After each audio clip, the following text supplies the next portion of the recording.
It took my father 4 minutes to tell me I had to be at my sister's wedding. Not ask. Not wonder where I'd been. Just tell. He didn't know I had moved across the country 6 months ago. He didn't notice I'd vanished. But now, when they needed a full family photo, suddenly I mattered again. I stood in my quiet kitchen in San Mateo barefoot on cool tile watching steam curl from my second cup of coffee. And for the first time in years I felt no guilt, no ache. Just a quiet knowing that this time I wouldn't go back. Not for them. Not even for closure. The apartment was small but clean, bright, and quiet. Everything here was mine. The shelf I built, the framed art I picked, the lemon tree on the balcony. It had taken years to get to this place. Not just the apartment, but the stillness. The absence of pressure. The sense of breath. My phone buzzed once, face down on the counter. I didn't look. Probably another Slack message. Then it rang. I reached over without checking the screen and tapped answer. Camille. It took me half a second to place the voice. Sharp male clipped, then my stomach dropped. Dad, there's a dinner this Saturday. You need to come home for it. No hello, no warm-up. Just orders. I blinked, stepping away from the counter. My back leaned slightly against the fridge as I processed his words. What dinner? Sabrina's fiancé's parents are coming in from Florida. They want to meet the family. It's important. For her. For all of us. I almost laughed. Not because it was funny, but because I'd forgotten how efficiently he moved through conversations. Everything transactional. Everything strategic. He was always like that. Measured, focused. He liked to pretend it came from discipline.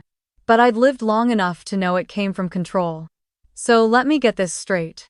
You want me to fly across the country this weekend for a dinner with strangers because it's good optics for Sabrina's engagement. Camille, don't be difficult. I'm not being difficult. I'm asking a basic question. It's your sister's future we're talking about. No, Dad. It's her image, and yours. Not her future. Because if it were about her future, someone might have asked about mine at some point.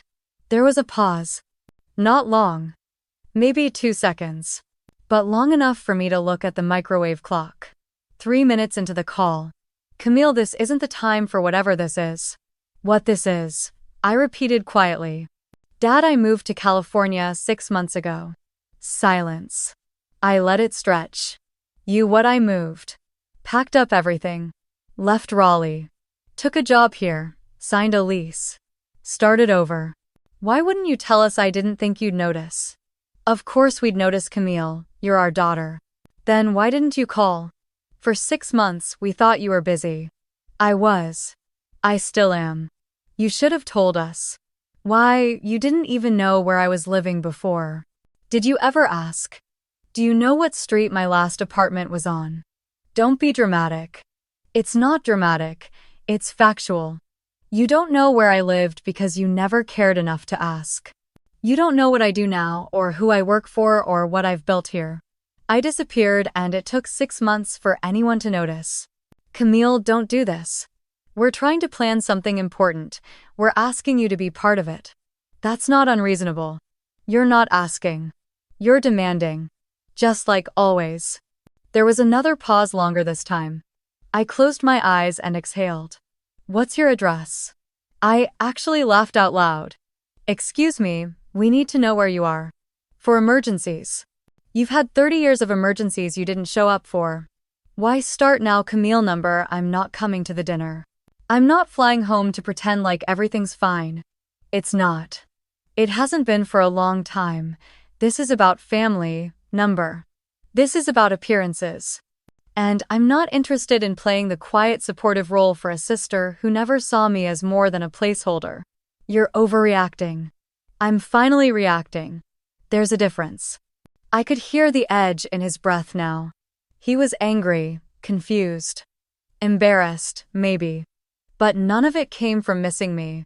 It came from losing control. This isn't like you, Camille. You wouldn't know what's like me. You've never asked. I pulled the phone away from my ear and ended the call. The screen went dark.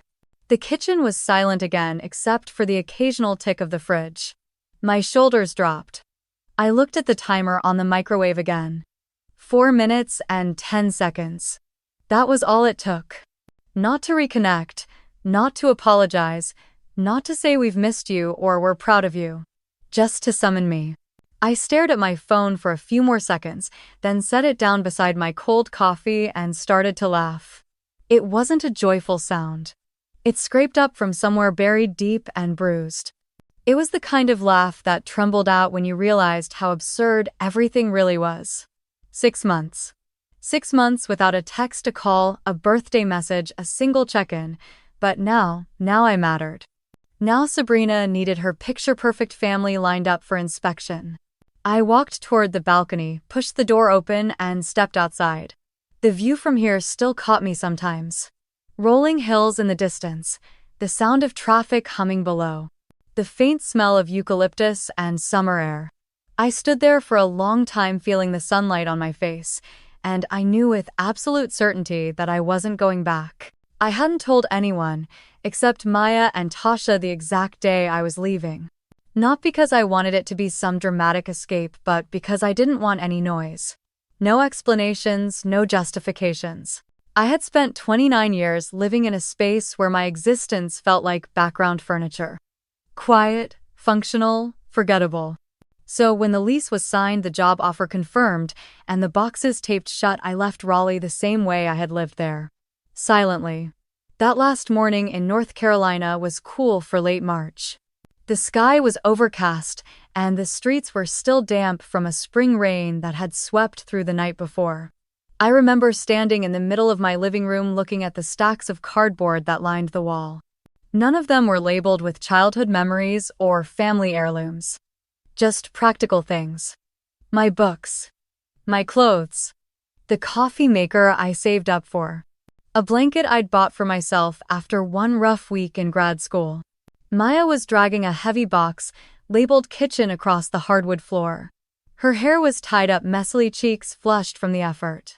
Tasha came in from the hallway balancing a smaller box on one hip and a bottle of water in the other. "You really packed light," Tasha said, setting the box down near the front door. "I'm not taking the furniture, no point."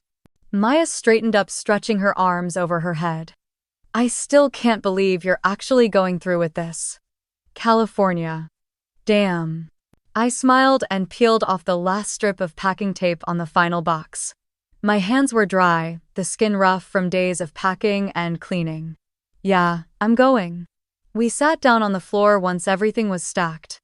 The only furniture left was an old futon I had bought secondhand in college. Maya leaned against it, cracking her water bottle open. "You still haven't told your parents. They don't know I got the job. Or that I even applied." There was a beat of silence. Neither of them said anything. We had been friends for years. They'd seen enough to understand without needing the whole story every time. Tasha looked at me. "Do you want to talk about it?" "Not really." She nodded. "They never asked about my life," I added quietly. "Not when I applied to Berkeley. Not when I got my first job. Not when I started designing platforms for education programs. They asked if I'd called Sabrina lately. They asked what she was wearing to the gala. If I mentioned anything I was working on, they'd say that's nice, and then pivot to whatever minor success she had that week. After a while, you learn to stop volunteering your wins. It was Maya who spoke next. "You're not wrong for doing this, Cam. You earned it. You got the job on your own. You planned everything on your own. They don't deserve a front row seat to your life just because it's finally getting good." I bit down on the inside of my cheek. That hit harder than I expected. The job was with Skybeam Systems, a mid-sized AI firm based out of Mountain View. Remote role: lead engineer for an accessibility platform in development. When the offer letter hit my inbox, I stared at it for a full 5 minutes. Then I cried. Not because it was perfect or lucrative or a dream job, but because it meant I had options. Real ones. I had signed the lease for my San Mateo apartment the same week. A 1-bedroom on the 4th floor with mountain views if I leaned far enough out of the balcony. Rent was high, but I had saved for years. No vacations, no new shoes unless something had holes. I had lived like I was preparing for an exit I couldn't explain to anyone but myself. California felt like possibility, like distance, like quiet. The first night in the new place, I didn't unpack anything. I slept on the floor with a hoodie rolled under my head, wrapped in a throw blanket, windows cracked open to the night air. It didn't feel lonely, it felt earned. Work started that Monday. I set up my desk near the window, arranged my dual monitors, brought in my tiny potted succulent, and clicked into the onboarding Zoom call like I belonged there. My manager was a woman named Eliza who spoke clearly, listened when people answered, and said thank you more than once. It startled me how easy it was to be treated like a peer. To not be second-guessed, minimized, or interrupted. I wasn't just some girl with a degree and an attitude. I was Camille Hartley, lead accessibility engineer. Weeks passed like sunlight on glass. Steady. Clean. I fell into a rhythm. Grocery shopping on Sundays. Walks through Central Park on Thursdays after work. Saturday mornings at the cafe down the street where they remembered my name and my order. No one from home called. Not even when I updated my LinkedIn. Not even when I posted about joining Skybeam. Not even when my birthday came and went in June. Quiet but peaceful, just me, a sushi platter, and a bouquet of sunflowers I bought for myself. 6 months. 181 days. Not a single text. Not a single voicemail. Not a missed call blinking on the lock screen. There was a strange freedom in that. No expectations to return. No weight to carry. No pretend smiles. I wasn't missing anything. I was building everything. And then this morning the call came. 4 minutes and 10 seconds. That's all it took for him to demand I come back. Not to check if I was okay. Not to congratulate me on the houseplants that were somehow still alive or the work project that had hit every deliverable early. He called because he needed me to show up. Not for me, for her, for Sabrina. I looked out the window now, the late morning sun climbing higher, casting softer shadows on the apartment floor. The coffee in the mug on the counter was ice cold. I poured it down the sink and started a fresh pot. This wasn't about anger, it wasn't even sadness. It was clarity. And I had waited a long time for that. It started earlier than I like to admit, not the resentment. That came later, layered and quiet. It was the noticing. The slow realization that, in our house, Sabrina wasn't just the baby of the family, she was the center of it. I was 12 when I got my first taste of how the hierarchy worked. I had spent months preparing for the district science fair. Built a model of the San Andreas fault line using recycled wood string and a tiny motorized lever system that could simulate tectonic movement. I won first place. The prize was a certificate, a ribbon, and a handshake from the mayor at the county auditorium. I came home with it chest tight with pride, holding the paper like it was made of gold. My mom barely glanced at it. She was too busy helping Sabrina get ready for her cheer tryouts. Sabrina was 9. She didn't make the squad that year, but the entire week in our household revolved around her practice routine. My dad asked if I had cleaned up my project supplies from the garage. That was it. By the time I was a junior in high school, I had stopped trying to impress them. I kept my achievements to myself. I was top 5 in my class, won 2 math competitions, and started tutoring underclassmen for free. I applied to UC Berkeley without telling them. I wasn't trying to be sneaky. I just didn't want to get my hopes up and have no one notice. When the acceptance letter came, I cried in the bathroom. Full scholarship. Room, board, books, everything. I printed the email, folded it 3 times, and slid it under my mother's coffee cup the next morning. She looked at it. She smiled. She said, "That's nice, honey." Then she picked up her phone and called Sabrina to remind her about her appointment at the tanning salon. Prom season was coming up. I deferred my enrollment once. That's a part of the story most people don't know. It was spring. Sabrina was 17 and had just broken up with her boyfriend of 6 months. To hear her talk about it, you would have thought they'd been engaged. She cried for days. Wouldn't eat. Wouldn't leave her room. My parents were frantic. "She needs support, Camille. She's fragile right now," my mom said. "You can't leave for school in the middle of this. She'll still be crying when I get back for Thanksgiving.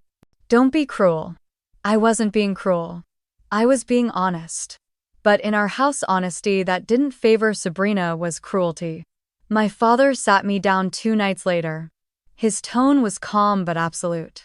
Maybe you should take a semester off. Just one. Help out at home, be here for your sister. Family comes first. I didn't scream, I didn't cry. I nodded. And that fall, while my classmates moved into dorms and posted pictures of Welcome Week, I stayed in Raleigh and watched reruns with a girl who spent most of the time scrolling on her phone. By the time I finally started at Berkeley in January, the scholarship had shifted. They held my spot, but the housing was gone. I rented a room in a shared apartment off campus with 3 strangers, all men. I worked evenings at a bookstore and weekends tutoring local high schoolers to cover what the scholarship no longer did. The fallout didn't end there. 2 years later, Sabrina got engaged to a boy named Weston. He had perfect teeth, a nice car, and came from a family that owned 4 auto dealerships. My parents were ecstatic. They threw a backyard engagement party with a catered seafood boil, hired a photographer, printed custom napkins with their names in cursive. It was the same year I was preparing for my final semester. My academic advisor had warned me that I'd need to purchase access to a specialized software program to complete my capstone project. It cost $1,200. I asked my parents if they could help. My dad rubbed his forehead and said things were tight right now. My mom said they had just sent the deposit for Sabrina's wedding venue. I ended up taking out a small private student loan to pay for it. I paid it off 4 years later with interest. The wedding, by the way, didn't happen. Weston cheated on her with a girl he met at a car show in Charlotte. Sabrina spent a month at home crying on the couch. My parents blamed the girl, the dealership, the culture of modern dating. They never once mentioned the $12,000 they lost on non-refundable deposits. And when I asked about it just once, my mother looked at me and said Sabrina was heartbroken. Money can be earned again. Your sister's future was shattered. I nodded even as my chest burned. That wasn't the first time she said something like that, but it was the one I remembered. You're the older one, Camille. You need to understand. That's what being a big sister means. You sacrifice. I carried that word with me like a stone in my pocket. Sacrifice. It followed me into every job interview, every crowded bus ride home from campus, every quiet night eating canned soup at the kitchen table in my 1-bedroom in Oakland, listening to mice skitter in the walls while Sabrina posted stories from her vacation in Mexico. I stopped calling. They didn't seem to notice. At least, not until now. Now, with wedding number 2 on the horizon and a new family to impress, suddenly my absence was glaring. Not because they missed me, but because someone might ask about the hole in the picture. It was always about the picture. I stepped into my living room and looked around. Everything was still. The books stacked neatly, the framed prints on the wall, the rug I picked out one Sunday morning with Tasha after brunch. My life quiet and unbothered. This place was mine. All of it. And I wasn't trading it for another seat at Sabrina's table. The email came late at night, time-stamped 1:47 p.m. The subject line was vague, just one word in all caps: family. I almost deleted it without opening, but curiosity got the better of me. My mother's name sat at the top of the thread, the same email address she had used since I was in high school. It had probably been at least a year since she last used it to contact me directly. Inside it was short. Camille, Sabrina's wedding is coming up. The Reeves want to meet you. They're traditional. Family is very important to them. We're all expected to attend the dinner next month in Napa. You need to be there. We're a family. You can't say no. Mom, no greeting, no signature, just expectation. I stared at the screen, reading the last sentence again and again. You can't say no. That phrase didn't come with teeth. It came with something worse. Shame. Obligation. The same tone I had heard all my life. I didn't respond. A few days later, Maya and I met up at our usual coffee spot in downtown Palo Alto. She was sitting outside, laptop open, oversized sunglasses shielding most of her face. She waved as I approached, pushing a cold brew across the table toward me without needing to ask. You look like someone who got a surprise email, she said, not looking up from her screen. I slid into the seat across from her. From my mother. Ah. So a cursed email. Apparently the Reeves are big on family unity, which now includes me somehow. Maya closed her laptop and gave me her full attention. The Reeves. That's Sabrina's fiancé family, right? Daniel Reeves. He's a VP of marketing for Pacific Crest Hotels. They have properties all over the country. High-end, pretentious as hell. The family's old money. I think his mom used to be on the board of the ballet company in Charleston. So this is a social climbing event disguised as a wedding. Exactly. And I'm the missing piece in the curated family narrative. Maya sipped her drink. You gonna go number? You sure? Absolutely. They're gonna push. They already are. 2 nights later, I was going through some old folders on my laptop. I had agreed to mentor a younger engineer from our company's internship program and was trying to dig up a keynote deck I made 2 years earlier about women in AI product design.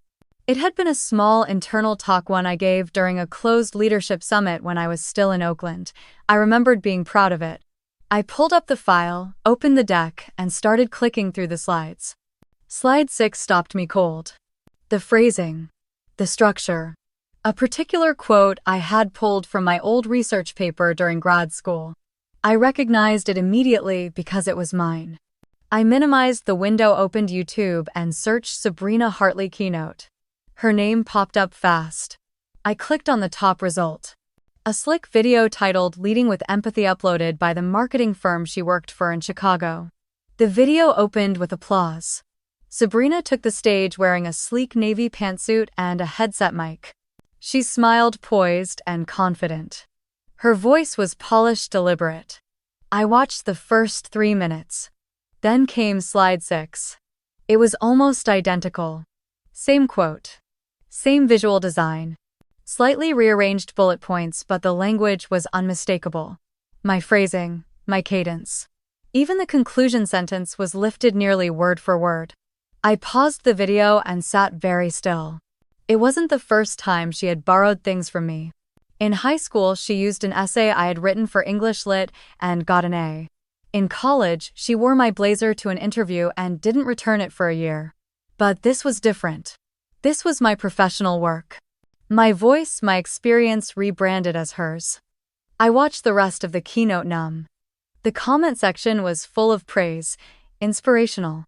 So moving. Loved the personal story about her sister. I laughed under my breath. That story wasn't about me.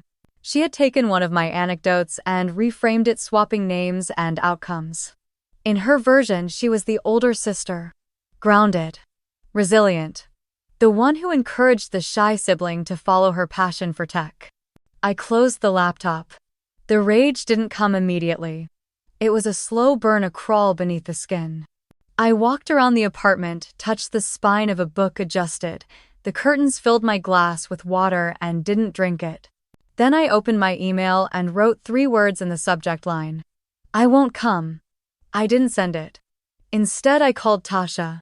She picked up on the second ring, her voice already halfway to laughter. What did Sabrina do now? I told her everything. When I finished, she whistled. That's some peak Sabrina behavior. Do you think Daniel knows? About the video theft? About any of it? Tasha hesitated. Honestly, probably not. But if this is what she's bringing into a marriage with people like the Reeves, it's gonna bite her eventually. That's not my concern. Number.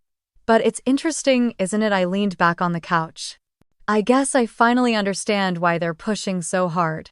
If the Reeves do any digging, they'll find out I exist. They'll want to know why I'm not in the pictures, why I'm not part of the story. And the truth doesn't fit the brand. Exactly. Tasha was quiet for a beat. So, what are you going to do? I'm not going to Napa. At least not as a guest. She laughed. That's my girl. I looked at the clock. It was close to midnight. The apartment was quiet. I could still see the glow of the mountains outside, the window shadows moving gently across the hills. Whatever was coming next, I knew one thing for sure. This time I wasn't the one hiding. I picked up the phone before I could talk myself out of it. My fingers hesitated over the screen for a moment, hovering above her name in my contacts. Margot Whitaker. No emojis. No nickname. Just her full name, the way she'd always insisted people use it. The phone rang 3 times before she answered. Camille. I was hoping I'd hear from you. Her voice was the same as always. A little raspier, now touched with age, but still warm, still sturdy. Like old velvet. I hadn't called her in months. Not because I didn't think about her, I did often, but because I wasn't sure where she stood anymore. Whether she still thought of me as her granddaughter or just a memory that made things inconvenient. Hi, Grandma. You sound tired. Just the usual. There was a pause. She never asked questions right away. She waited. I'm calling because I know they've been pushing you. Ah, so you've heard. They sent an email. But more than that, I know the pattern. She sighed softly. Your mother called me last week. Asked me to talk to you. Said the family needs to present a united front. For appearances. Did you agree? Of course not. The silence between us deepened, not awkward, but weighted. I sat down on the edge of my bed and stared at the old bookshelf across the room. A copy of To Kill a Mockingbird leaned sideways next to a cracked mug I hadn't used in years. I'm not going back, I said finally. Not to the house. Not to the rehearsal dinner. Not to be paraded around like a shiny accessory they forgot to polish. I understand. Do you? Yes, sweetheart.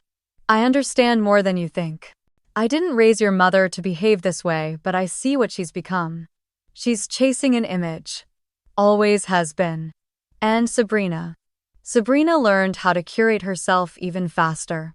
They erased me, Grandma. They didn't just forget, they deleted me. And now they want me to show up because someone else might notice the missing piece. You're right. I was quiet for a long moment. Hearing that just those 2 words meant more than I expected.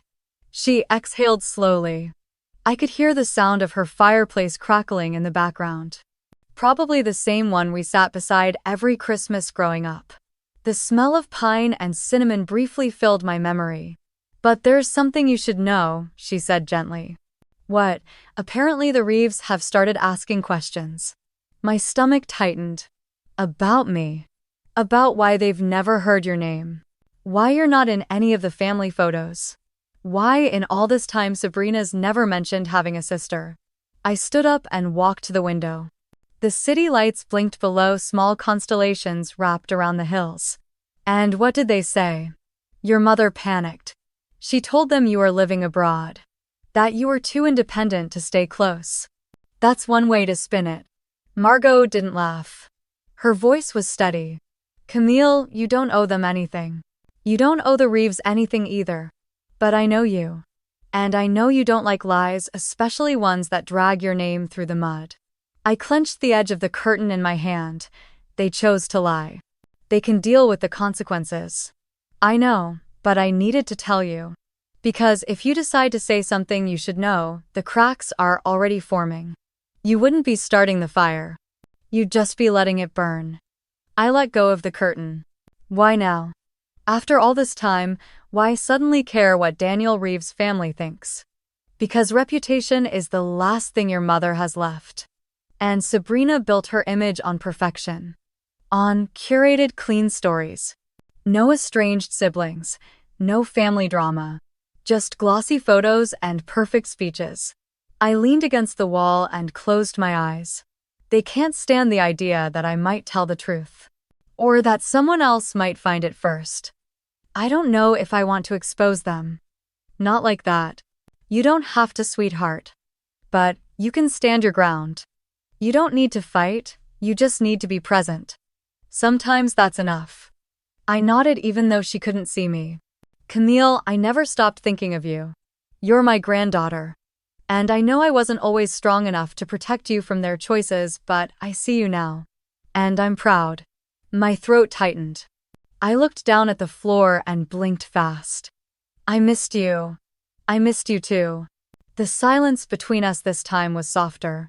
I could feel her on the other end, not just as a voice but as a presence. One of the few that had ever made me feel truly seen. Let me know if you want me there, she said. At whatever you choose to do next. I smiled. Thank you. Good night, Camille. Good night, Grandma. I ended the call and stood there for a long time, phone still in hand. The room was dark except for the streetlight outside casting a pale glow across my desk. They had wanted to hide me. But someone had already started asking where I'd gone. The file came in at 2:17 a.m. A message from Tasha lit up my lock screen, short and sharp. Thought you should hear this. I've been holding onto it for a while. I didn't hesitate. I pressed play, tucked my phone beneath the covers, and closed my eyes as Sabrina's voice filled the quiet. It was a recording from a girl's trip years ago, before everything fell apart. The sound of clinking glasses and muffled laughter in the background. Then Sabrina's voice, clear and cutting. Camille's great at math and code and boring stuff. She's the kind of person who'll build an app no one remembers. She doesn't know how to sell it, how to make it sparkle. Bless her heart. The group laughed and someone added something I couldn't quite make out. Then Sabrina again. She's brilliant, sure, but in that dry, quiet way that never makes a headline. I stopped the recording there.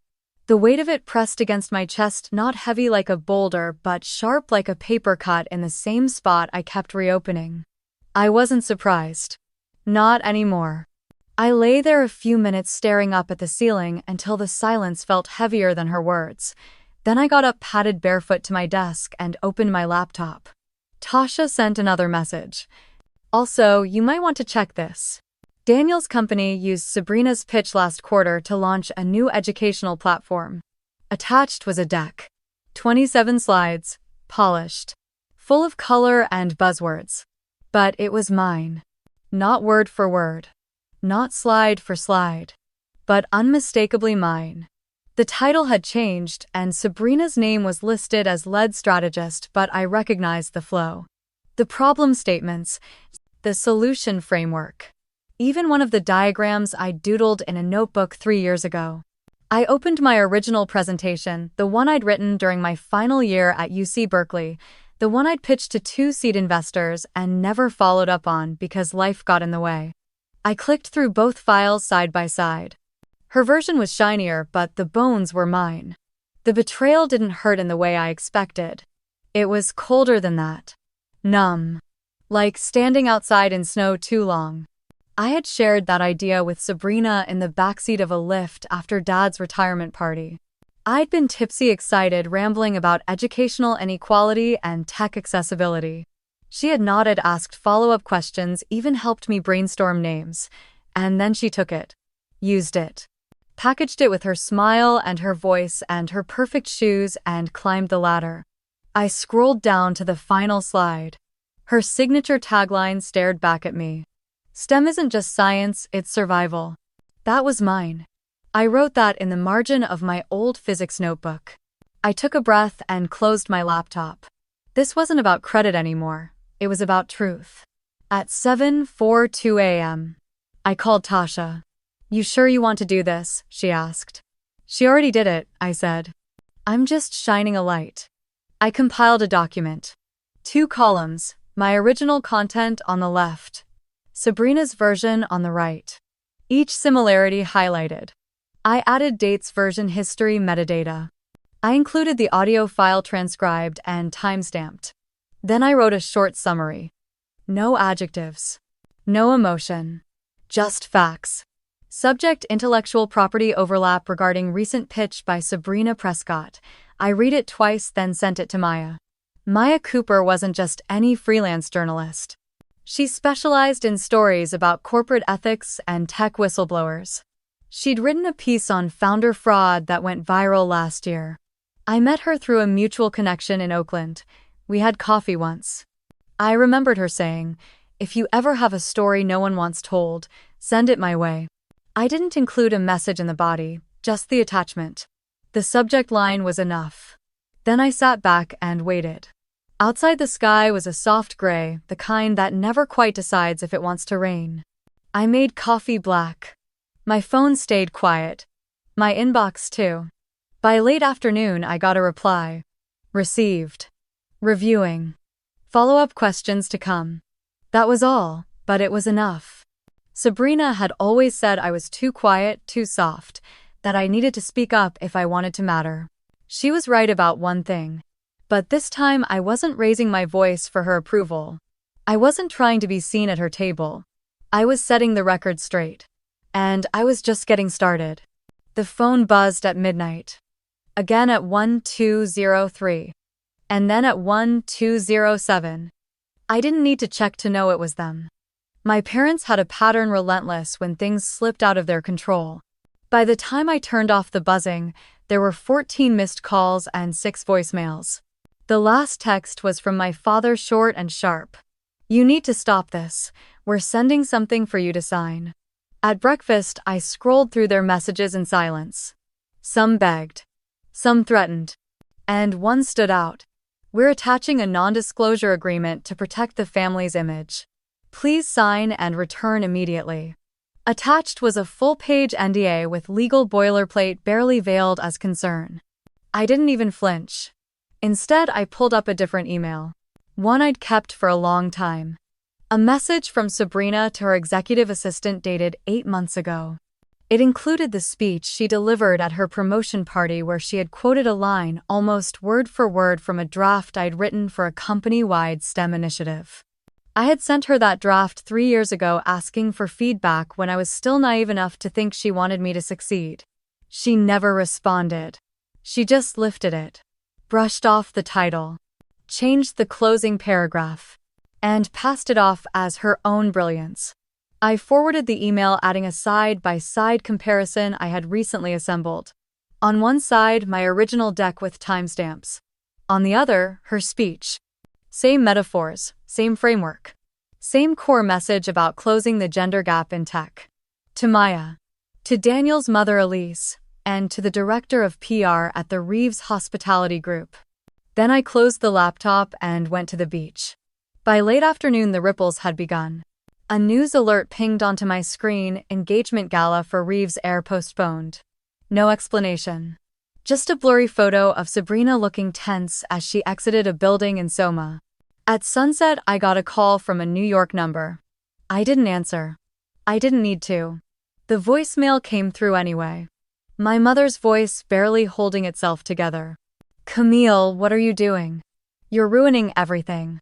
This is your sister's future." My future was never something she considered. By evening, I received a flurry of LinkedIn notifications. People had started searching for me, some from Daniel's company, some from Sabrina's, even one from an editor at a startup journal. Then came the text from Tasha. "The gala's off. Word is Daniel confronted her. She's not taking it well." I typed a reply, then deleted it. Instead, I pulled up a note I had kept for myself. It was titled simply "If They Ever Ask." Inside were screenshots, emails, voice memos, a picture of a family Christmas card that included only Sabrina, my parents, and the Reeves, with a golden retriever that wasn't ours. They had scrubbed me from the narrative long before I fought back. Now the house of cards was shaking. At midnight, another email arrived. This one from Sabrina herself. Subject enough. She wrote 3 paragraphs of fury and desperation. How I was embarrassing her. How I was destroying years of her work. How she always looked out for me. Then one line stood out. "Don't think Daniel will stay with someone who tears down her own family." The irony of it made me laugh. Not a big laugh. Just that quiet breath-out sort that comes when someone still thinks they have power over you. I didn't reply. Instead, I opened a blank document and started writing something new. Not a retaliation. Not a threat. Just a clear timeline. Who knew what? When they knew it. What they chose to do. And what I had done instead. Not to be petty. To be precise. Because facts have a weight of their own, and once they're out, they don't go back into silence. That week, Daniel quietly unfollowed Sabrina on social media. Elise took down the engagement announcement, and a reporter from Tech Women reached out asking for a comment. I wasn't sure I wanted to give one, but I had a feeling they were going to write about it anyway. By Friday, Sabrina's team posted a carefully worded update. Due to a scheduling conflict, the wedding events would be delayed. They thanked their guests for their patience. There was no mention of me. But in their silence I saw it. They weren't angry anymore. They were afraid. and they had every reason to be. I turned off my phone. Not in a dramatic throw it into the ocean kind of way. I just powered it down and left it in the glove compartment of my rental car. Then I started driving up the coast, letting the winding cliffs of Highway 1 carry me north away from the noise, the calls, the questions. I didn't have to say anything. That was the point. The Monterey sun was pale when I arrived in Big Sur, bleeding through layers of fog like it wasn't sure it wanted to be seen. I checked into a tiny cabin with no television, no Wi-Fi, and only a barely there cell signal. It felt right. For the first time in weeks, maybe years, I felt anonymous. Untraceable. Free. I hiked down toward the water where the cliffs dropped into a restless sea. Waves pounded the rocks like they had something to prove. I sat on a wide stone near the edge, pulled my knees to my chest, and just watched. No podcast. No distraction. Just wind in my hair and the sound of the Pacific trying to erase the land. When my phone buzzed later that night after I'd broken my silence to check it, it wasn't from my parents. Or Sabrina. It was Tasha. I let it ring 3 times before answering. "You picked the worst time to go off-grid," she said without greeting. It was her version of "I miss you." I smiled. That bad worse. She lowered her voice like someone could be listening. "There's panic. Real panic. Someone from Daniel's team leaked that the wedding might be postponed. Sabrina's freaking out. Your mom sent out a family-wide email telling people to ignore the rumors. And the article," I asked, even though I already knew. She took a breath. "It's live. Front page of West Coast Ledger's online edition." Maya went hard. "The title is 'The Sister They Erased,' and the letter she never wrote." I closed my eyes. I could see it without seeing it. The photo of me at 16 standing at a robotics competition, smiling wide, unaware of the years ahead. The side-by-side comparison of the original STEM app pitch deck in my email folder and the version Sabrina used at that corporate summit. And the letter I never actually sent, the one Maya reconstructed from fragments of what I'd shared. She did it with grace. No rage, no finger-pointing, just the quiet devastation of a life rewritten. Tasha kept talking. "They're all calling it a betrayal from inside the house. Camille, they know someone sent Maya those files." I leaned back against the cabin wall, watching the stars spread out in a slow-motion shimmer above the treetops. "Let them guess," I said. My voice was steady. "They won't have to guess for long. People are putting it together. Your name's trending in niche circles. Erased engineer is what one tech blog called you." I gave a soft laugh. "Catchy." There was a pause. "Are you okay?" Tasha asked. I considered lying, but then I remembered this was Tasha. "I'm not angry. I'm not even hurt anymore. I just see it now. All of it. The years I spent trying to earn a seat at a table that was always going to be pulled out from under me." I heard her exhale on the other end. "So what now?" "Now," I said, "I let the truth do its thing." The next morning I walked to a tiny bakery off the highway and bought a coffee and a fresh peach galette. No one recognized me. No one whispered. No one asked me to explain myself. I sat by the window watching a couple in hiking boots argue about trail directions, and I felt oddly at peace. Back in the cabin, I opened my laptop and checked the Ledger article. Maya's writing was clean, sharp, and undeniable. She hadn't named me explicitly, but anyone with half a brain and access to LinkedIn could figure it out. There was a paragraph that stood out. "In the shadow of a perfect daughter narrative lies a woman whose ideas were borrowed, whose voice was muted, and whose story was never invited to the wedding. Until now." I closed the screen and breathed out. That afternoon the messages began again. My father's number. Then my mother's, Pras. Then a new one, an assistant from the Reeves family. They all danced around the same theme: damage control. "We need to talk. This isn't how families fix things. Let's be civil. Please don't destroy this moment for your sister." I didn't respond. Instead, I drove to Pfeiffer Beach and walked along the shore until the sun turned everything gold. I picked up a smooth piece of driftwood and traced circles in the sand with it. A group of girls nearby were laughing, tossing seaweed like jump ropes. One of them reminded me of myself at 10 before I learned to shrink to make space for Sabrina. I whispered into the wind. Not anymore. That night I texted Maya one line. Let it breathe. Don't publish follow-ups yet. She replied with a thumbs up and a heart.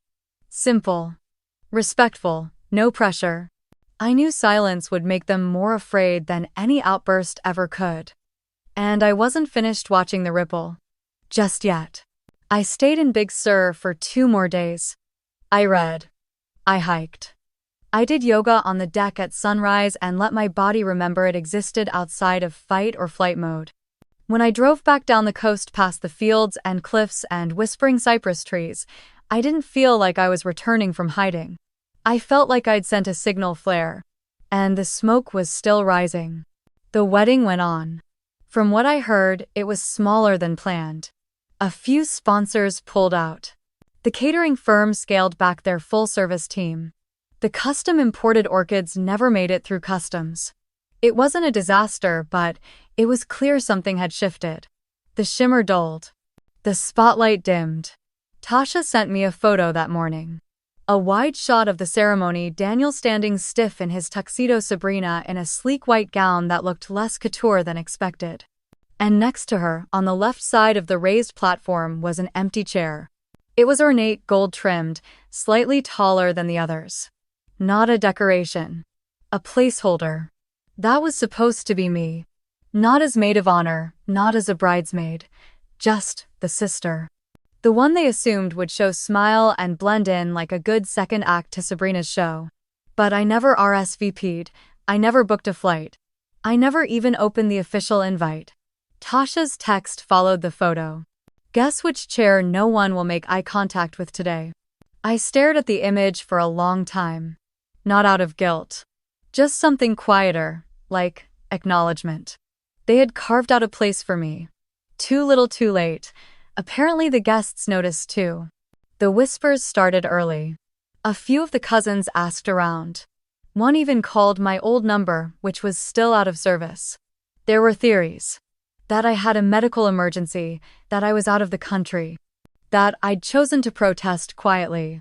A great aunt reportedly said during cocktail hour loud enough to carry across the lawn. If I were her, I wouldn't have come back either. Daniel's jaw was tight in every photo.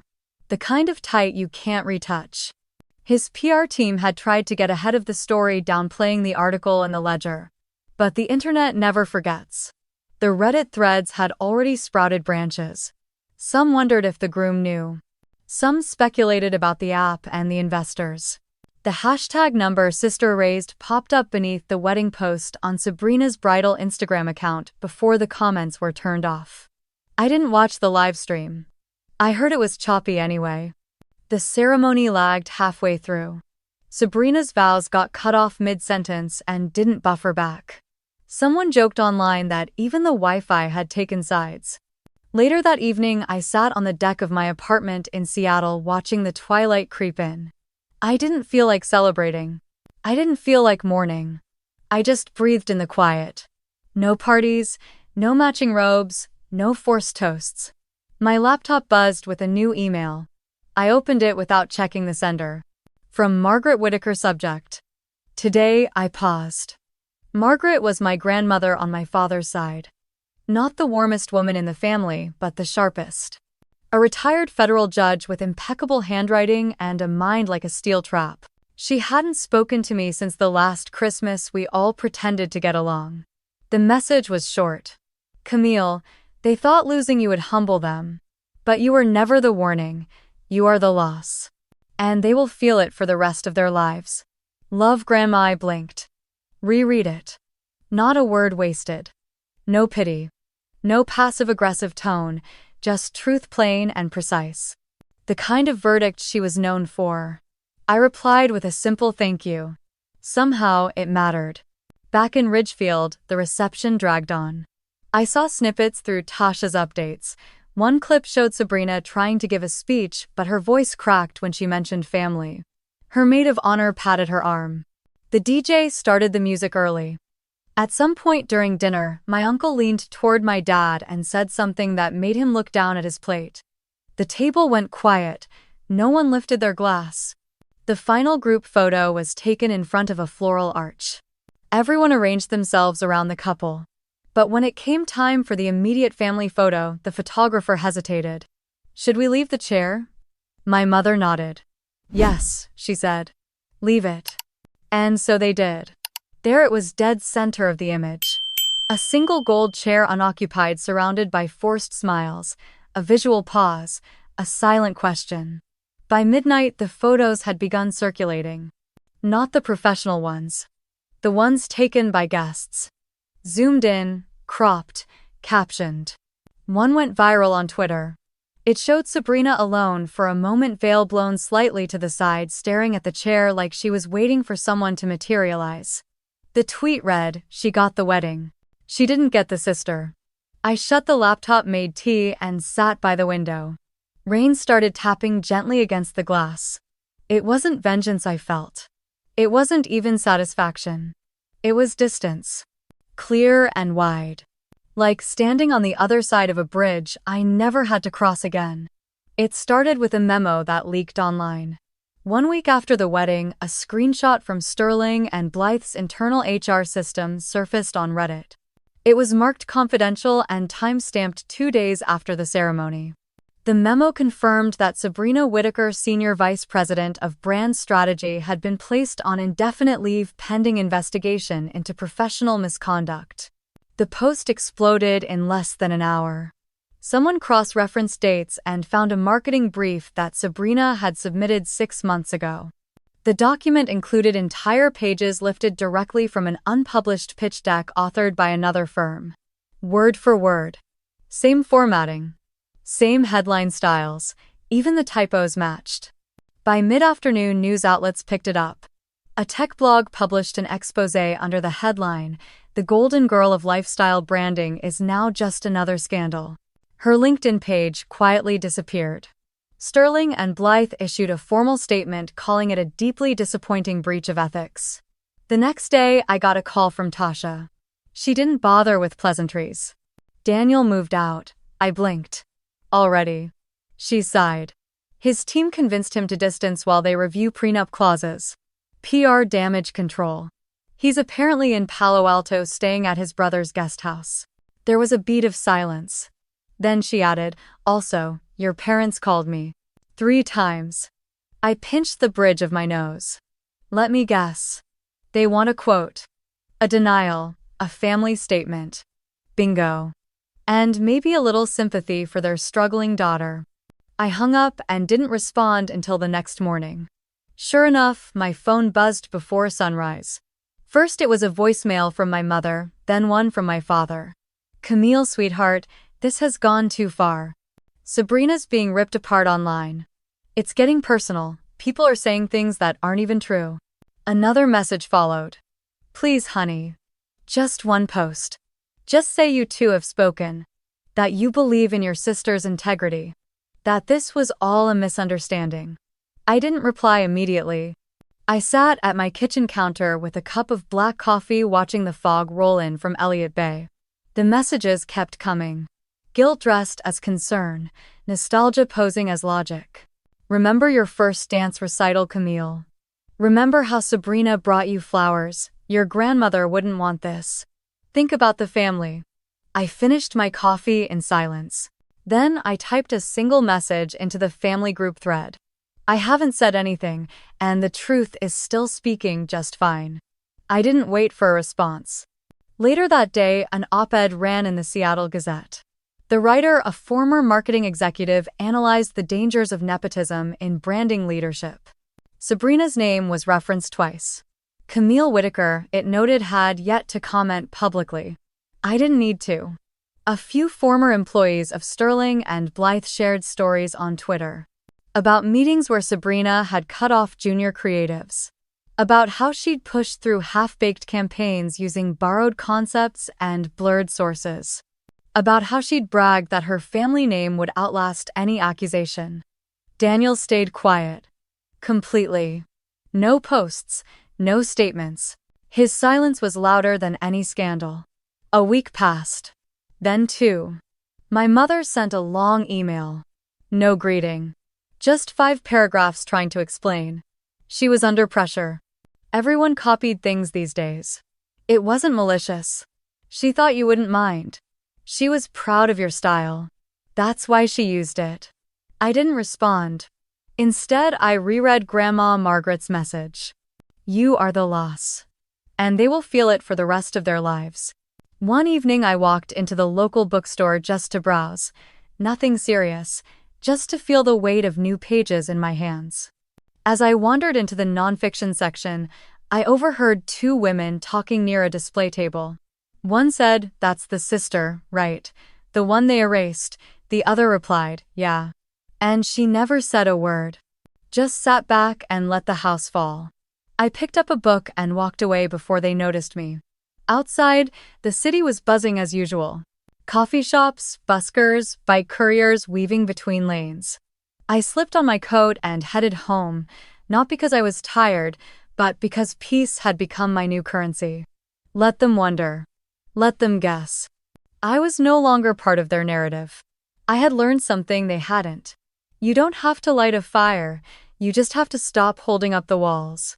The house sat at the end of a quiet street in San Mateo, tucked beneath a pair of red maples that turned crimson every fall. 3 bedrooms. A small backyard with a sloping hill and a citrus tree that, to my surprise, still produced sweet oranges in early winter. The view from the upstairs window overlooked the Santa Cruz Mountains, soft and endless. It wasn't grand, it wasn't viral. No marble staircase or crystal chandeliers. Just a white kitchen with checkered tiles and a dining nook with morning light, and it was mine. The day I signed the deed, the notary looked up from the final page and smiled. "Congratulations, Miss Whitaker." I nodded, a strange warmth rising in my chest. I hadn't told anyone yet. Not even Tasha. The decision felt too intimate, too rooted in something I was still learning to name. 2 days later, she showed up with flowers and a toolkit. "You finally picked the one, huh?" I grinned as I let her in. "You don't pick a house like this, you let it pick you." Together we unpacked boxes, rearranged the mismatched furniture I brought from the rental, and laughed when the first drawer in the kitchen fell off its track. By sunset, she was barefoot in the living room, holding a hammer in one hand and a framed photograph in the other. "Where do you want this?" It was the picture we'd taken in Big Sur. I was holding a coffee mug, my hoodie soaked with sea spray. She was laughing mid-bite, half of a donut hanging from her mouth. Behind us, the cliffs and ocean stretched into mist.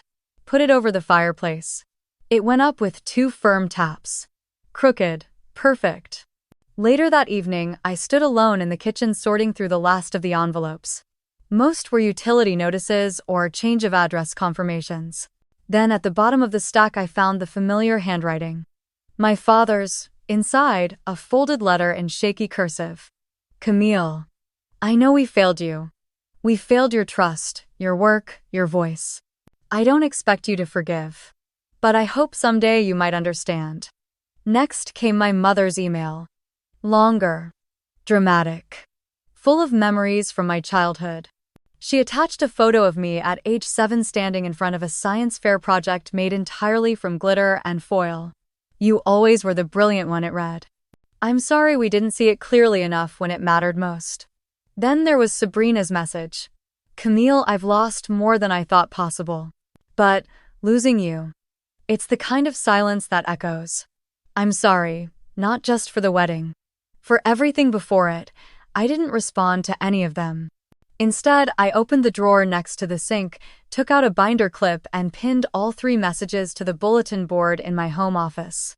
A new space I had carved out beside the window that looked out over the backyard. On the left side of the board hung my framed certificate.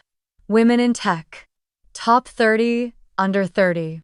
The one my mother once dismissed as a nice little award. I had always kept it in a drawer. But now it hung at eye level. Not for show. For remembrance. 3 days after settling in, a thick envelope arrived from a law firm I recognized. Owens and Langley. The firm our family had used for decades. Inside, a formal letter printed on ivory stationery. "This letter is to request, on behalf of the Whitaker estate and associated members your agreement to refrain from further sharing of sensitive or potentially damaging information regarding past family events, both publicly and privately. The purpose of this non-disclosure is to preserve familial integrity and avoid additional reputational harm. A draft NDA was attached. 2 pages. Standard language. I sat at my desk and read it twice. No threats, no accusations, just containment. A polite way of saying, "You've said enough, stop now, let us recover." I didn't tear it up. I didn't burn it. I simply took a pushpin and placed it next to the award. No reply, no negotiation. Just a quiet refusal to be silenced again. Outside, the orange tree shifted in the breeze. That night I slept without waking. No dreams, no noise. Just the gentle creak of a house getting used to someone new. A space finally becoming something more than shelter. A space that knew me, held me. A space that didn't need a performance to feel like home. The first morning I woke up in my new house without an alarm, I didn't rush to check my phone. I just lay there for a while, sunlight slanting through the blinds, the scent of orange blossoms drifting in from the backyard. There was no one to impress. No expectations waiting, no performance, just my breath. My bed. My peace. A year had passed since the wedding I didn't attend. Since the family that erased me tried to celebrate without the person who once held it all together. I didn't keep tabs, but news had a way of finding me. Sabrina's company had placed her on administrative leave after an anonymous tip pointed to plagiarized campaign material. The tip included screenshots of internal decks from a bright cap pitch I'd written 2 years earlier. She denied it, of course. Said it was all coincidence, but brands began pulling out. Sponsors stayed silent. Within weeks, she disappeared from LinkedIn and Instagram, and the company scrubbed her name from the website. Last I heard, she and Daniel were separated. He had moved back into a bachelor condo in Marina Bay and was spotted on dating apps within a month. Sabrina, according to a former coworker who messaged me out of the blue, hasn't been seen in the office since. My parents tried to call. Left voicemails with forced warmth and deliberate vagueness. "Hi honey, just checking in. Your sister's going through a tough time and, well, family's family, right? Call us." I didn't call. I didn't reply to their emails either, even when they wrote asking me to say something publicly. To clarify that the press had it wrong. That the information was taken out of context, that they'd always supported me. I typed a reply, then deleted it. Instead, I sent one message. "I haven't said anything." And the truth still found its way out. They didn't reply after that. I had no desire for confrontation. No need to argue, to explain, to relive the years they'd rewritten in favor of someone shinier, easier, more convenient. I was too busy living. Tasha and I built a rhythm together, like two people finally allowed to exhale. We worked from our respective corners of the house, pausing mid-afternoon to walk around the neighborhood or tend the tiny garden we'd started behind the orange tree. We laughed a lot. Not the kind of laughter that covers tension. The kind that bubbles up because the world finally feels safe. I started mentoring younger women in tech, something I'd once felt too burnt out to do. One of them, a first-gen college grad from Bakersfield, gave me a handmade thank you card after landing her first full-time engineering job. She wrote, "You made me believe there's space for someone like me." I kept that card beside my desk next to the Women in Tech, Top 30 Under 30 plaque, and just below the letter from the family's attorney asking me to sign a non-disclosure about sensitive family events. I didn't sign it. I didn't reply. I just pinned it to my corkboard under a sticky note that read, "You owe them nothing." The old version of me might have felt a flicker of guilt. Might have worried what the neighbors thought. Might have drafted a carefully balanced response that protected everyone's image. But that version had retired. I wasn't angry. I wasn't vindictive. I didn't go around recounting the past like a wound. I didn't need to. Some stories collapse under their own weight when the person holding them up finally walks away. On the anniversary of what would have been Sabrina's first wedding anniversary, I took a solo trip to Mendocino. I stayed in a quiet inn facing the cliffs and wrote for the first time in years, not for a pitch deck, not for strategy, just for myself. I wrote about a girl who once thought being good was the same as being loved. About the slow, painful liberation of realizing they're not the same. And about the woman who stepped into her own name, her own space, her own silence, and let it speak volumes. Back home, I hosted a small dinner for the women I'd mentored. We sat on the patio, fairy lights glowing overhead, sharing stories and pasta and laughter that didn't ask for permission. Someone asked me toward the end of the night what I would say to my family if they ever showed up at my door again. I thought for a moment, then said, nothing. They waited. I smiled. I'm not silent because I'm bitter. I'm silent because I'm finally free. No one clapped, no one needed to. They just understood. Because sometimes the bravest thing you can do is stop auditioning for love you've already earned by existing. I didn't destroy my family. I just stopped playing the role they wrote for me. And sometimes that's all it takes for the whole story to fall apart. Thank you for listening. If you've ever felt erased by the people who are supposed to love you the most, know this: walking away is not weakness. It's wisdom. Share this story with someone who needs that reminder.